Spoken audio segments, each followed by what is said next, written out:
하는 질문, 또 우리 성도님들에게도 드리는 질문입니다. 우리가 일주일 한 주간을 살면서 얼마나 하나님의 말씀을 묵상하고 그 말씀대로 살고 있는가라는 것이죠. 시중에 가면, 복음서점에 가면 참 많은 묵상집이 나와 있습니다. 그런데 그 묵상집을 하나쯤 사서 우리가 충분히, 왜요? 우리가 좀 우리의 힘으로 보기에 조금 이제 계획대로 할 수가 없으니까 그런 것을 도와서, 그런 책들을 도와서 우리가 늘 우리의 마음, 우리의 생각들을 하나님께로 맞추는 것. 그 말씀 묵상할 때 하나님, 세상이 내 생각을 끌고 가지 않게 하시고, 세상이 나의 생각, 나의 삶을 이끌고 가지 않게 하시고, 오늘 이 순간도 내가 이 말씀을 묵상하니 이 말씀을 통하여서 내 삶을 이끌어 주옵소서. 그것이 바로 우리 믿는 자의 아는 것이라는 것입니다. 성경은 분명히 믿는 것과 아는 일의 하나가 되라고 얘기합니다. 여러분, 교회가 존재하는 이유는 그리스도의 몸을 통하여, 이 은혜를 통하여서 하나님을 믿는 이 믿음의 단체, 그리고 우리 이 한 단체가 연합하여서 그리스도를 알아가는 것입니다. 그 알아가는 일은 수많은 형체들로 나타납니다. 때로는 일을 통해서, 봉사를 통해서, 성도의 교제를 통해서, 예배를 통해서, 나눔을 통해서, 심지어는 우리에게 다가오는 수많은 근심 걱정을 통해서도 그리스도를 알 수 있는 은혜가, 기회가 주어집니다. 어떤 문제가 생겨지면 그냥 이게 무슨 일이야 하고 그냥 아무 일도 없이, 아무 생각 없이 그냥 일어난, 그래서 내가 이 일을 생각할 때에 도대체 왜 이것이 일어났는지 한탄만 하고 끝나는 것이 아니라 늘 우리의 물음의 마크, 퀘스천 마크는 하나님 왜 이러한 문제와 이런 일이 일어났을까요? 하나님 저에게 주어진 이 하루 가운데 왜 이런 일이 일어났을까요? 그러한 물음들이 항상 주께 있어야 한다는 것입니다. 그것이 어떠한 표현으로 나타나죠? 기도라는 표현으로 나타납니다. 기도라는 표현. 그래서 교회마다 다 기도를 강조하고, 기도의 분량은 다 서로 틀리겠지만 문제가 있으면 기도로 나오세요. 주님께 나오세요. 주님께 간구하세요. 기도하세요. 오늘 집을 나서기 전 기도했나요? 등등의 많은 문제를 하나님께 초점을 맞추라는 얘기죠. 초점을 주님께로 맞추라는 이야기입니다. 그리하여서 우리의 삶의 모든 전부가 다 주님을 믿는 것, 그리고 그 주님을 알아가는 것에 우리의 삶을 주님께 드려야 하는 것입니다. 자, 이러한 생각을 가지고요. 자, 우리가 이제부터 14절이죠. 우리가 이제부터 어린아이가 이러한 일을 하는 것은 어린아이가 되지 아니하며 사람의 속인 수와 간사한 유혹에 빠져 온갖 교훈의 풍조에 밀려 요동하지 않게 하려 함이라. 자, 우리가 이제부터 더 말씀을 깊이 연구하고 바르게 알아야 할 이유를 오늘 이 에베소서 4장 11절에서 14절 말씀을 통해 분명히 우리에게 말씀해 주고 있는 것입니다. 그리고 우리가 하나가 되어서 이 은혜를 알아가려는 것, 그것이 분명히 교회의 참 목적이 되어야 하는 것이죠. 왜요? 사람의 속임수와 간사한 유혹에 빠져서 온갖 교훈의 풍조에 밀려 요동치 않게 하기 위해서. 삶을 살다 보면 문제를 만나게 되죠. 분명합니다. 문제를 만나면 그 문제를 통해서 그리스도인들이 어떠한 반응을 보여야 합니까? 그 문제 속에, 그 문제로 인하여 넘어지고 쓰러지고 일어나지 못하는 모습의 모양, 그런 모습을 주님이 원하는 것은 절대로 아니라는 사실이죠. 그 모양, 그 문제, 그 사건을 통해서 오히려 더 단단해지기를 원하는 것입니다. 왜 옛말에 비가 오면 그 비가 온 난 후에 땅이 어떻습니까? 굳어진다고 이야기합니다. 오히려 더 굳어진다고 얘기해요. 그와 같이 우리에게 어떠한 문제와 환난이 있다면 그러한 일들은 우리로 하여금, 우리 그리스도인들로 하여금 우리의 신앙을 더 굳게 만들 수 있는, 굳건하고 단단하게 만들 수 있는 그러한 목적으로 우리가 좀 생각을 해봐야 하죠. 왜 오늘은 이 문제가 왔지? 오늘은 왜 이러지? 왜 또 오늘은 저 사람이 나를 또 괴롭게 하고 힘들게 할까? 라는 것으로만 끝나지 말고, 과연 이 문제를 통해서 내가 아무리 작은 것이라도 우리가 항상 우리의 신앙의 안테나를 주님께 하는 것, 그것은 너무나도 중요하다는 사실입니다. 그렇기 때문에 사랑하는 우리 믿음의 성도 여러분, 이 말씀의 은혜를 가지고 분명히 우리가 그렇다면 이 말씀의 은혜를 품고 이 말씀을 묵상하고 이 말씀을 우리의 마음속에 품고 살아가야 할 이유가 분명해지는 것이죠. 왜요? 이 말씀이 있지 않으면 사람의 속임수에 넘어간다는 것이죠. 감사하지 못하고 또 세상의 유혹에 빠져 넘어갈 수 있다는 얘기죠. 교훈에, 세상의 악한 교훈에, 풍조에 밀려갈 수 있다는 말입니다. 그래서 우리는 충분히 오늘도 이 말씀을 묵상하여 그리스도를 향한 우리의 믿음이 확고하고 확증한 그러한 신앙의 모습으로 이 한 주간을 우리에게 주어진 이 삶을 살아나가야 할 것입니다. 자, 오늘 여기까지 제가 말씀을 잠시 끊습니다. 이렇게 드리고 지금까지의 말씀을 보면서 더 우리가 하나님의 말씀을 깊이 바라보고 그 말씀이 우리의 영 가운데에 임할 수 있고 그 말씀이 우리의 영에 이 음식이 될 수 있도록 영적 양식이 될 수 있도록 해야 되는구나 이런 것을 깨닫고요. 이 마가복음을 우리가 시작하고자 하는 것입니다.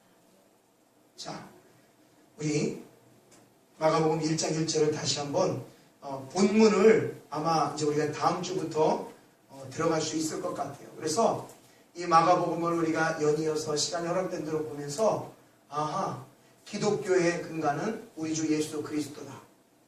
그 그리스도는 과연 뭐라고 표현하고 있는가?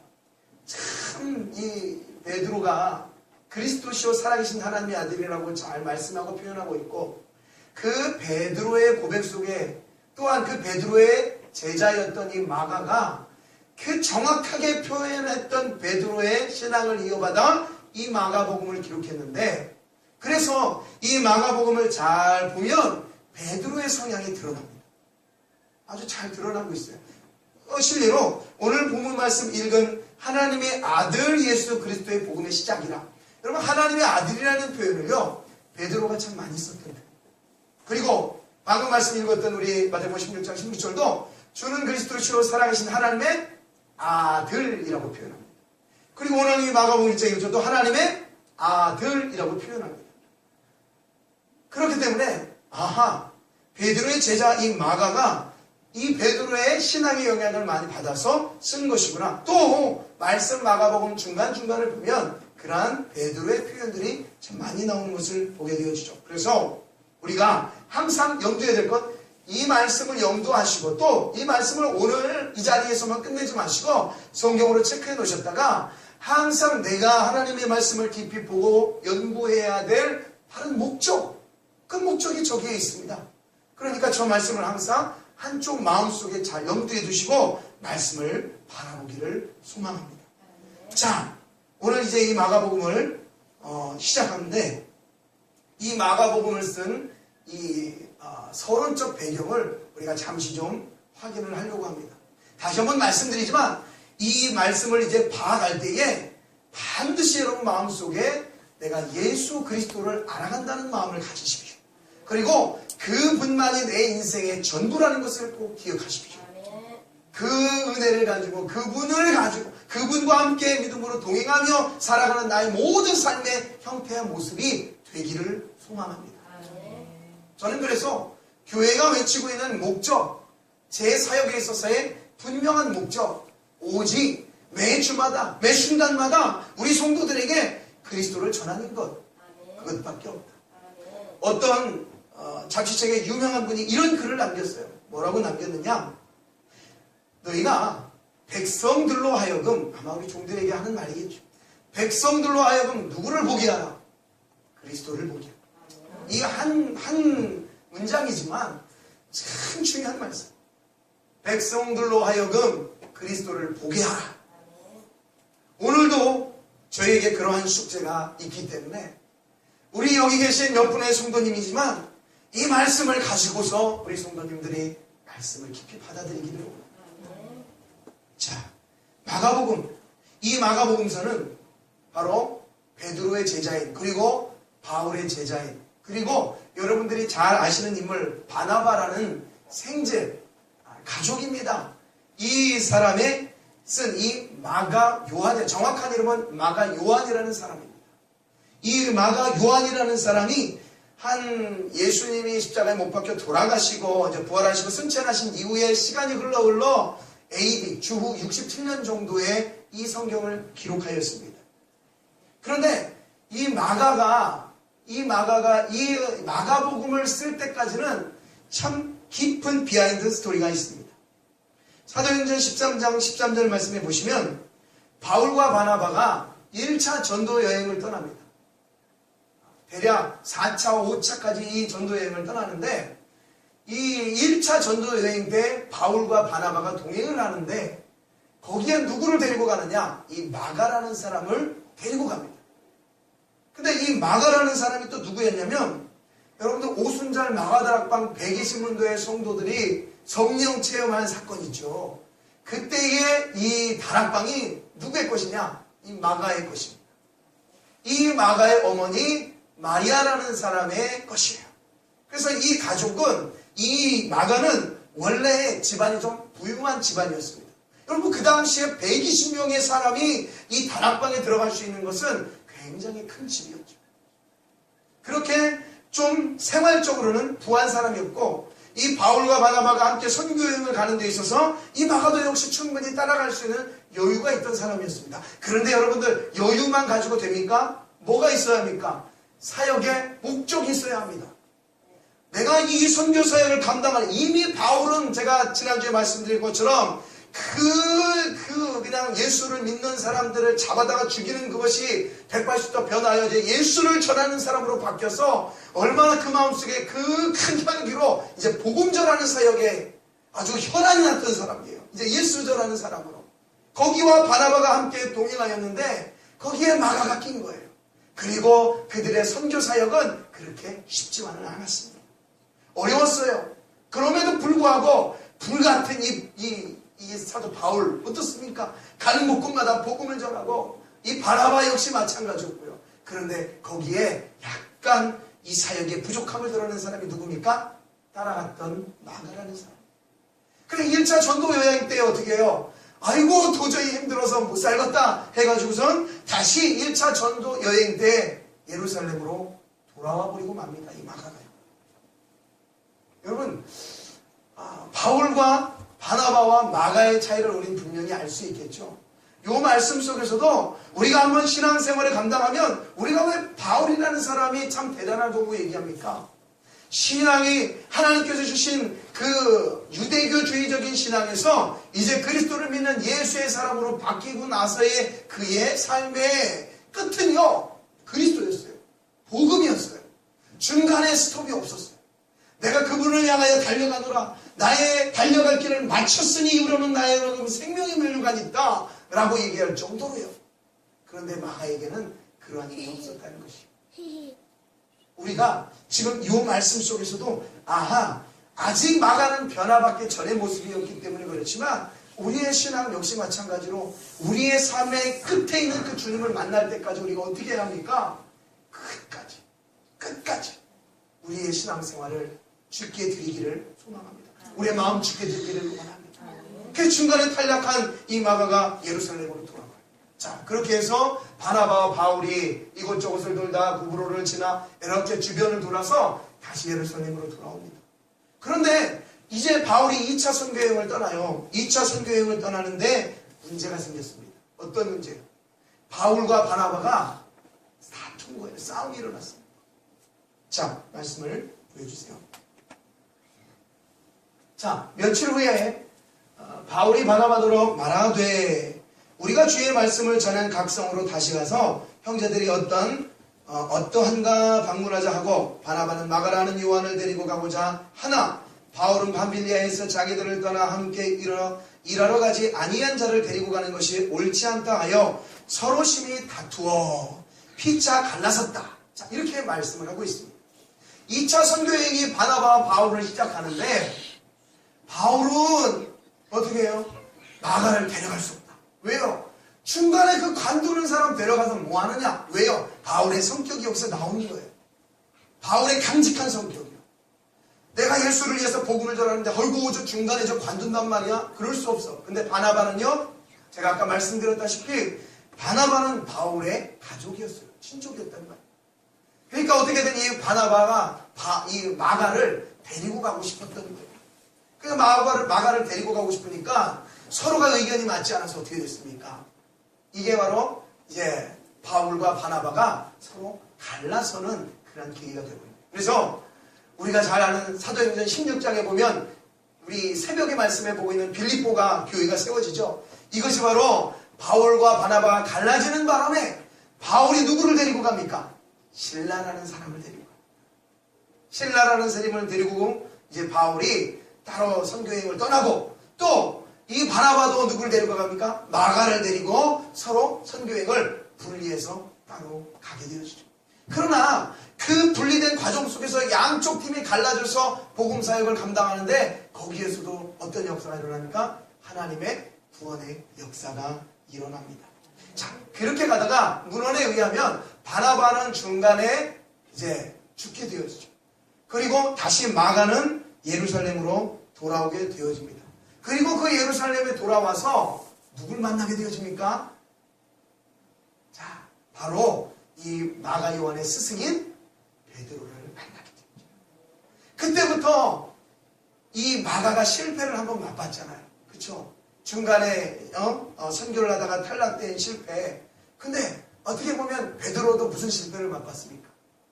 예수를 부인하는 실패를 한번 맛봤었죠. 그러니까 문헌에 의하면 그렇더라고요. 베드로의 마음은 그 실패한 마음, 그러나 주님께 용서받고 치유받은 이 베드로가 누구를 잘 이끌 수 있었던 겁니까? 한번 실패를 봤던 마가를 잘 이끌 수 있었을 것이다. 그래서 내가 너를 이해한다. 함께 잘 신앙생활을 하면서 내 밑에서 잘 배워라. 그래가지고선 이제 이때부터 바로 이 마가가 베드로의 신앙적 영향을 받습니다. 그래서 이 마가복음을 우리가 앞으로 보면서 보면 조금씩 베드로의 제자구나 라는 그런 의미를 알 수가 있고, 그러면 바울과 이 마가는 그렇게 철치 원수로 남았느냐? 아닙니다. 자, 디모데후서 말년이죠. 이 바울의 사역 말년이 디모데후서 4장 11절 말씀해 보니까 바울이 마가를 표현하기를 저가 나에게 있어서 유익한 자다. 결국은 그 당시에 어떤 하나님의 계획에 있어서 선교적으로 갈라질 수는 있으나 어떻게 해요? 다시 하나님의 복음의 안에 있는 사람들은 하나가 된다는 거예요. 그래서 세상에 보십시오. 정말 육적으로 싸우는 사람들의 모습을 보면 다시는 보지도 않아요. 붙음이 없습니다. 연합이 없어요. 왜요? 악만 남았으니까. 그런데 믿는 분들이 그 안에 예수의 영이 있는 사람들이 싸우는 경우는 어때요? 조금 가슴 아픈 일이 있어도 다시 시간이 지나면 어떻게 얘기합니까? 이때에도요, 대략 14년 이상의 시간이 흐른 다음에 바울이 지금 이 마가를 들어서 저가 되게 유익하다 얘기하는 거예요. 용서의 마음이 생기지 않습니까? 그래서 그런 마음이 생기는 거예요. 제 신앙의 경험을 봐도 그때 당시로서는 참 그 사람이 미운 것 같고 참 그 사람을 심지어는 그냥 어떻게든 그냥 여기저기 막 그냥 하고 싶을지라도 시간이 조금 지나니까 내가 그 은혜와 사랑으로 바라보니까 아니구나. 내가 좀 그때 참을걸. 그런 마음이 당장은 안 들 것 같아도 그게 믿는 사람과 믿지 않는 사람들의 틀린 점이라는 것입니다. 그런 걸 아는 우리는 어떻게 해요? 조금 더 정확하게 그 말씀 은혜에 따라서 서로를 용납하기 위해서 우리가 노력하는 것, 그것도 굉장히 우리의 신앙에게 필요한 것이죠. 근데 문제는 여러분 거기 있었습니다. 이 마가가 기록될 수밖에 없는 그러한 아주 가장 큰 이유가 바로 이렇게 베드로를 만나서 이 마가가 베드로 밑에서 신앙생활을 하면서 배울 때의 그 사회적 배경이었습니다. 그 배경이 무엇이었냐? 바로 그때쯤에 누가 왕권을 잡냐면 이미 여러분이 잘 아시는 우리가 알고 있는 미치광이라고 알고 있는 왕 네로라는 왕이 그때 이 유대 땅을 점령하고 다스리고 있었다는 것이죠. 또 그 미치광의 네로 왕이 이쯤에 그러니까 AD 64년 정도의 연도를 얘기해서 참 죄송합니다. 그러나 여러분께 조금 더 역사적이고 사실적인 것을 말씀드리기 위해서 좀 헷갈리지만 말씀을 드려요. AD 주님이 오시고 죽으시고 부활하신 이후에 64년 정도에 이 네로왕이 집권을 하여서 무슨 일을 해갑니까? 이 미치광의 네로왕이 이 로마라는 땅에 있는 전 지역을 불을 일으킵니다. 그래서 로마의 대화재 사건이 이 64년 정도에 일어나요. 그런데 그 당시에 이 로마의 자치구가 한 14개 정도가 됐는데 10곳 이상의 불이 난 거예요. 10곳 이상이. 그리고 그 중에 한 3개 정도는요, 완전 전소가 되어버렸습니다. 예를 들어, 계양구 전체가 다 불로 박살이 나버렸다는 거죠. 여러분, 이러한 상황이 이 당시에 남아있는 이 로마인들에게 얼마나 악영향을 끼쳤겠습니까? 로마의 왕권이 밑겨있다였단 말이죠. 힘들었습니다. 그럴 때에 로마의 이 네로 왕이 어떻게 했어요? 위기를 당연히. 그래서 사람들 사이에 이건 네로 왕이 불지른 거야, 네로 왕이 불지른 거야, 막 이러한 생각들이 너무나도 가득했다는 거예요. 그래서 왕에 대한 멸시와 왕에 대한 비판이 서슴없이 일어나고 있었을 때 네로왕이, 메치왕이, 네로왕이 그때 당시에 그 자신의 모든 잘못을 어디로 돌렸습니까? 어디로? 그리스도인들에게 돌렸어요. 믿는 자들에게 돌렸어요. 그래서 이 로마를 불지른 이 사람들은 누구냐? 바로 예수 믿는 사람들이었다. 그리스도인들이었다. 라고 얘기하면서 그때부터요. 그 전에 어땠습니까? 그 전에도 우리가 바울이 개종하기 전에 유대교 사람들한테도 그리스도인들 핍박받았잖아요. 여러분, 예수를 믿기 시작하면은 뭐가 시작이 됩니까? 핍박이 시작이 됩니다.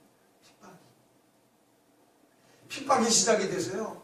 그 믿는 자들의 핍박의 절정을 이뤘던 기간이 67년 정도, 68년 정도예요.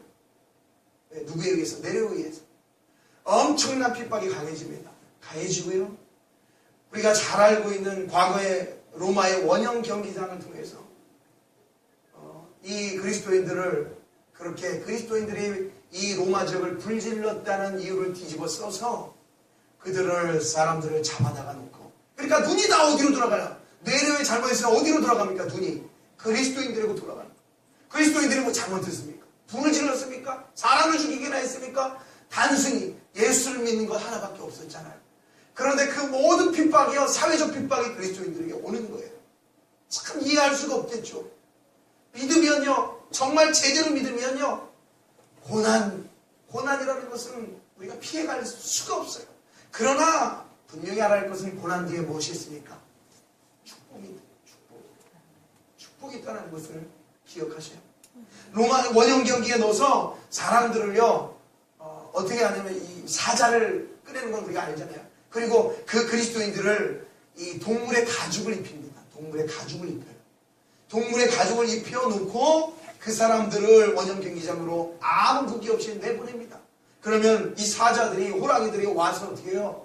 동물인 줄 알고 그 냄새를 맡고 사정없이 갈고리 찢어 먹어버리는 거예요. 그러한 핍박이요, 그러한 환란이요, 너무나도 많았고, 그때 네로에 의해서 우리가 잘 아는 사도 바울도 죽임을 당합니다. 순교를 당하죠. 이러한 문화 또 종교 사회에 다 누구를 핍박하는 것으로 다 가느냐? 예수 믿는 사람 핍박하러 가요. 다 예수 믿는 사람들이 잘못한 거예요. 다 예수 믿는 사람들이 다 그들의 삶에 어떤 핑계거리의 대상이 되어버린 거예요. 여러분, 살다가 그런 문제 있지 않습니까? 다 저 사람 때문에. 우리는 참 예수 믿는 거 하나만으로 우리가 참고 참죠. 참는 문제 얼마나 많이 있습니까? 그런데 희한하게도요, 그 주변에 있는 사람들은 그런 우리를 좋다, 참 착하다 여기지 않고 더 누명을 씌우는 경우도 있어요. 더 힘들어지는 경우도 있어요. 그럼에도 불구하고 우리는 예수 때문에 삶을 믿습니다. 그럼에도 불구하고 우리가 놓지 않을 것은, 지금 이 성경 전체가 우리로 하여금 좀 그 주님을 영원토록 마음속에 모시고 제발 그 주님을 버리지 말고 그 주님과 함께 어떤 일이 있어도 살아나가라. 왜? 그분이 길과 진리와 생명이기 때문에. 지금 당한 그 문제 때문에, 지금 로마의 핍박과 로마인들의 핍박과 당시의 모든 사회적인 핍박 때문에 너희들이 이 신앙을 저버리면 어떻게 돼요? 그래? 그들 속에는, 그 그리스도인들 속에는 그러한 신앙 속, 그러한 핍박 속에서도 그 신앙을 잊어버린 사람이 대부분 많은 사람들이 없었다는 것을 우리가 역사적으로, 문헌적으로 알아볼 수가 있습니다. 알아볼 수 있습니다. 그때만 그렇습니까? 그렇지 않습니다. 역사적으로의 많은 기독교인들의 핍박이 있는 그러한 속에서도 정말 마음속에 예수 그리스도를 품고 살아가는 그러한 구원의 영적 은혜가 있는 사람들은 그 속에서도 이겨냈죠. 우리 성도님들은 어떻습니까? 그분들 이야기만 하지 말고 우리의 이야기를 한번 해봅니다. 우리는 어떨까요? 저는 그렇게 생각합니다. 만약 오늘날 우리에게도 그러한 고난과 핍박이 다가온다면 우리도 살아남을 것이다. 누구로 인하여? 예수로 인하여. 예수로 인하여. 내가 예수로 인하여 살고 예수로 인하여 죽을 것이다. 결코 우리에게 주어진 이 신앙을 놓지 않을 것이다. 저는 가만히 누워서 가끔 그런 생각을 하거든요. 만약에 지금 이 순간 나에게 그러한 핍박이 다가온다면, 죽음의 위협의 핍박이 다가온다면 과연 나는 어떻게 할 것인가? 나는 당시에 내가 이 로마의 핍박 속에 이스라엘 백성들, 또 언제 지나서 이 유대의 백성들이, 이 그리스도인들이 남아 있었는데 이 그리스도인들 사이 가운데에 내가 있었다면 나는 과연 어떨까? 어땠을까? 여러분 한번 묵상해 보아야 합니다. 물론 그런 일이 없어야겠죠. 없어야 되지만 내 신앙을 우리가 점검하는 데 있어서 참 그래도 한 번쯤은 생각해 보아야 할 것이죠. 자, 그러한 상황에 한낱 하나님이 빛을 보여주십니다. 그게 무엇이냐? 바로 이 마가를 통해서. 그 당시에 마가도 핍박을 받았겠죠. 베드로도 핍박을 받았겠죠. 바울을 내르위에서 직접 순교까지 당하죠. 그러한 상황 속에 빛 하나 보이지 않는 그러한 상황 속에 마가가 그 그리스도인들을 향하여, 그 하나님의 백성들을 향하여 이 마가복음을 기록합니다. 여러분, 환난 중에, 어려움 중에 이때에 이 복음을 기록하여 하나님의 아들 예수 그리스도의 복음의 시작이다 라고 얘기합니다. 지금까지 너희들이 걸어왔던 것 어려움이라고 생각하지 말아라. 지금까지 걸어왔던 것 핍박이라고 생각하지 말아라. 왜? 주님이 이미 그 길을 다 걸어주셨으니 이 길을 너희들이 담대하게 이 길을 걸어가라 라고 얘기합니다. 그래서 우리가 이 마가복음서를 통해 보면 하나님의 아들이신 그 예수 그리스도, 그분을 붙잡고 너희들이 달려가라.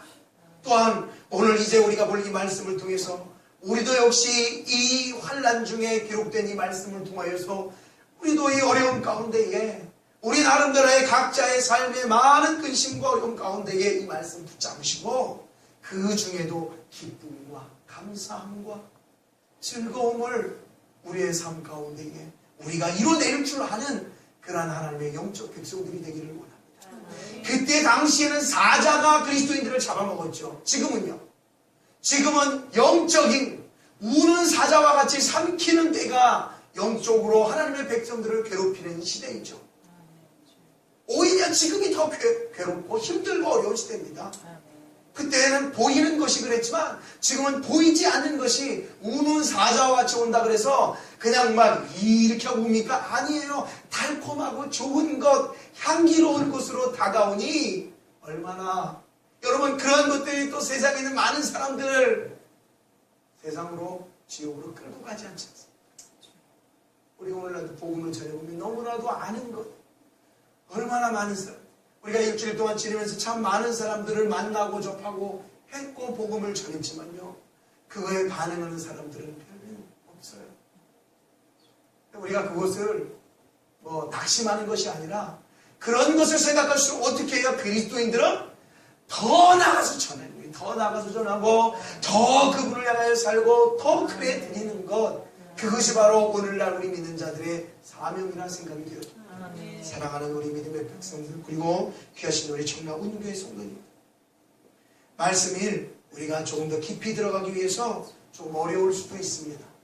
조금 처음 듣는 내용이 있을 수도 있습니다.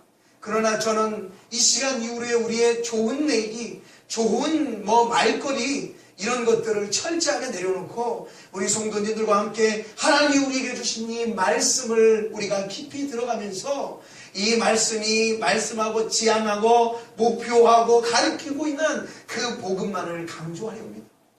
사도 바울이 나는 기도하는 것과 말씀 전하는 것에 전무하리라 말씀하였던 것처럼 하나님 내가 주의 종으로서 철저하게 우리 성도님들에게 말씀을 함께 나누고 그 말씀 붙잡고 기도하며 이러한 험난한 시대, 이 시대 속에서도 오직 예수 그리스도의 그 능력, 그 은혜 붙잡고 살기를 원하오니 다른 목적 가지고 교회에 온다면 안 와도 된다니까. 다른 생각 가지고 교회에 온다면 그래서 껍질에 앉아있다면 무슨 소용이 있겠습니까? 물론 와서 변화돼야 되겠죠. 그러한 과정이 있죠. 당연히. 그래서 와야 되겠죠. 그러나 우리의 모습이 먼저 이 말씀으로 한꺼풀 벗겨져서 그래 먼저 온 우리가 먼저 하나님 앞에 선 우리가 내 마음 내 신념 내 생각 예수 그리스도의 사람으로 더 변화되기 위해서 한번 말씀 붙들어 보자. 말씀 붙들고 가자. 그렇죠. 제 사탕 발림 같은 혀만 좋게 하는 이야기에 우리가 마음을 흔들리지 말고 우리가 말씀 깊이 묵상하시고 우리 성도님들도 그렇죠. 이제 이 한 주간 마가복음을 좀 정하셔서 이 마가복음을 끊어서 오늘도 한 장, 내일도 한 장 그렇게 말씀을 묵상하시고 또 이제 주중간에 저거 주하고 주일날 더 말씀을 깊이 묵상하면 그 말씀이 뭐가 된다고요? 우리가 말씀을 처음에 봤던 것처럼 세상의 유혹과 환난과 속임수와 그러한 겉모술수 이러한 세상의 마귀가 말하는 그러한 좋은 것들에게 우리가 현혹되지 않고 넘어지지 않고 쓰러지지 않고 바르게 주님 주신 신앙 봉사하며 교회를 세우며 그리스도의 몸을 세울 수 있는 그런 하나님의 사람이 될 수 있다는 것입니다. 말씀을 기억하시고 이 한 주간도 주님밖에 없습니다. 또 말씀을 묵상하면서 그 아들 예수 그리스도 그 복음을 늘 날마다 내 마음속에 품고 살게 하나님 역사하시고 말씀을 알 수 있는 지혜를 여시고 그 말씀으로 내가 살아갈 수 있도록 힘을 달라고 또한 간구하시며 믿음으로 주님과 함께 승리하시는 기업과 복된 우리 믿음의 성도 되기를 주님의 이름으로 부탁을 드립니다. 우리 찬양이 있어요. 내 구주 예수를 더욱 오늘 말씀하고 우리가 딱 맞는 말씀 같아서 골랐습니다. 무슨 찬양? 내 구주 예수를 더욱 사랑 엎드려 비는 말 들으소서 내 진정 소원이 내 구주 예수를 더욱 사랑 예수만 사랑하시는 예수만 아끼시는 예수만 섬기시는 예수만 증거하시는 그러한 믿음의 복된 주의 백성 되기를 주님의 이름으로 부탁을 드립니다. 자 우리 찬양합니다.